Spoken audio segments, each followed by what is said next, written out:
Today I'm going to be talking about California's coastal zoning and how it provides social and legal context for coastal adaptation policy.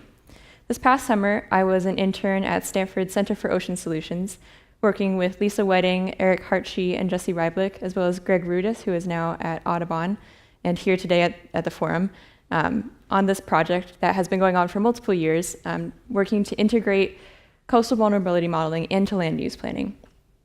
And so to start out, I'm going to lay some of the framework for coastal adaptation policy by talking about some of the challenges and questions that framed the project as a whole. As Catherine Sullivan was talking about earlier today, there's a lot beyond just the where when it comes to policy and applying the science. In this particular project, we were interested in what solutions are possible to adapt to changing coastlines, where are they possible, and to what extent can they be implemented. So in California, there's already evidence of, let's see if this is, all right. There's already evidence of,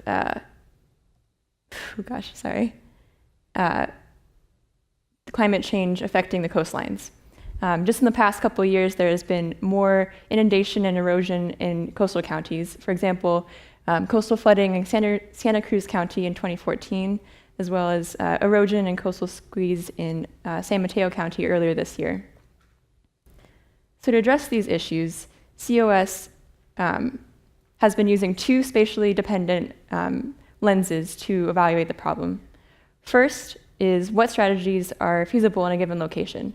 And with this, the project team was hoping to look from the perspective of a government who has a certain jurisdiction with vulnerable coastlines and wants to implement policy strategies to address these changes. The second lens is where can a given strategy be implemented? This is more along the lines of a company or organization who is specialized in a given policy strategy and wants to know where to take their work. So at the crux of this project is a biophysically based coastal vulnerability modeling made by the Natural Capital Project. It's the INVEST Coastal Vulnerability Model, and INVEST stands for Integrated Evaluation of Ecosystem Services and Trade-offs. So the model itself uses 7 metrics to model coastal exposure, as well as the protective services of natural infrastructure. And those metrics are geomorphology, relief, natural habitat, net sea level change, wind exposure, wave exposure, and surge potential. And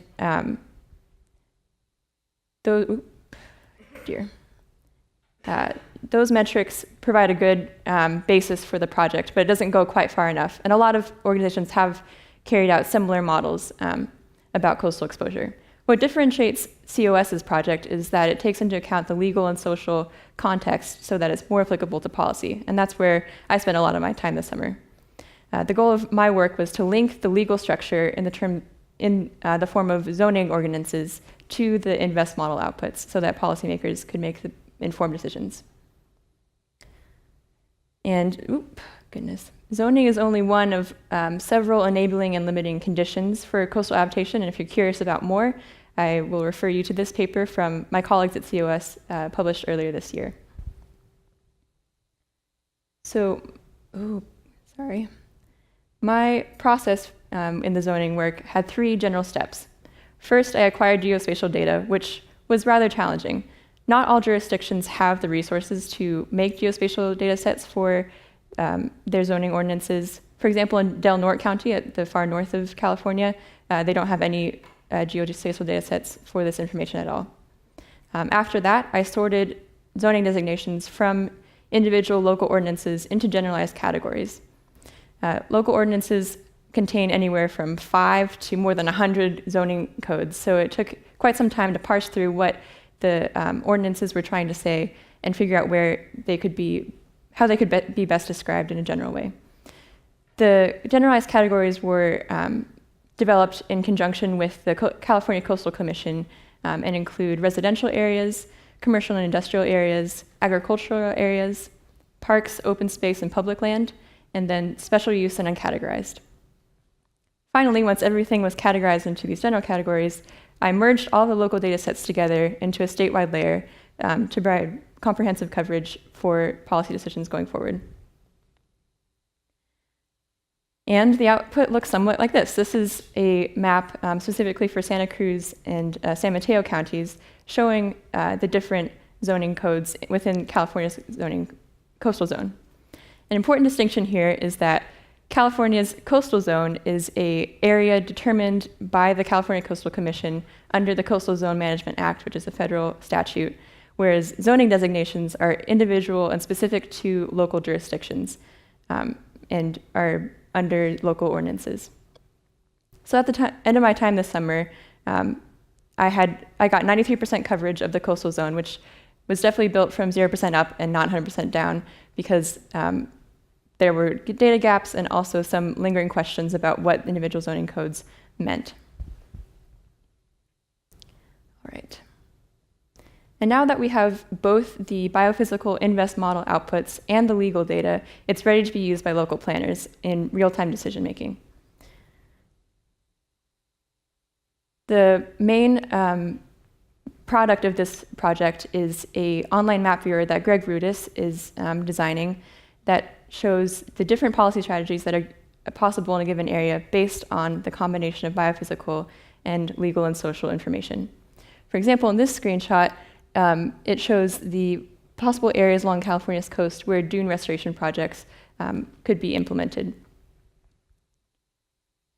The viewer also shows the entire list of possible strategies that are available, divided up into engineered, financial, and legal and regulatory strategies.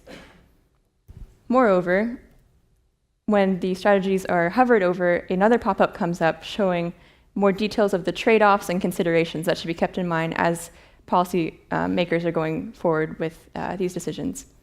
And as I was communicating with local planners throughout the summer, asking about zoning codes, they expressed a lot of interest in things like this because small, digestible information to get the conversation started and get ideas flowing about different policy strategies is something they're really craving because they know that coastal inundation and erosion is going to become more and more of an issue and are looking for ways to deal with it proactively. An important note about this is that even though this project is specific to California, the methodology is flexible and can be applied nationwide. Arkema et al. In 2013 published a Nature paper that provides a framework for coastal vulnerability analysis across the nation. And in the paper, they looked at socially vulnerable communities, especially socioeconomically disadvantaged communities and elderly populations, so that taking the next step to look at where people and resources are at risk. And recently, Hurricanes Harvey and Irma highlight the importance of having integrated analysis between biophysical models as well as the social and legal information that really determines what can be implemented in a certain area. So to conclude, it's really crucial going forward to make sure that we know both what's going on with changing climatic conditions, but also how we can respond to those given the current social and legal constraints. With that, I'll end out.